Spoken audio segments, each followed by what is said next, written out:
मित्रांनो, आपल्या जीवनात पुस्तकांचं स्थान केवळ पानांमध्ये नाही तर विचारांमध्ये देखील आहे. आज 15 ऑक्टोबर भारताचे माजी राष्ट्रपती, महान शास्त्रज्ञ आणि दूरदर्शी विचारवंत डॉक्टर APJ अब्दुल कलाम यांच्या जयंतीनिमित्त आपण साजरा करत आहोत वाचन प्रेरणा दिवस.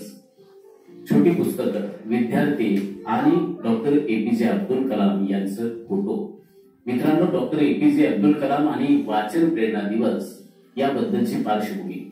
सन 2015 पासून महाराष्ट्र राज्यात 15 ऑक्टोबर हा वाचन प्रेरणा दिवस म्हणून साजरा केला जातो. या दिवसाचं उद्दिष्ट हेच आहे, समाजात वाचनाची आवड निर्माण आणि तरुणांना ज्ञान मार्गाकडे प्रेरित करणं हे आहे.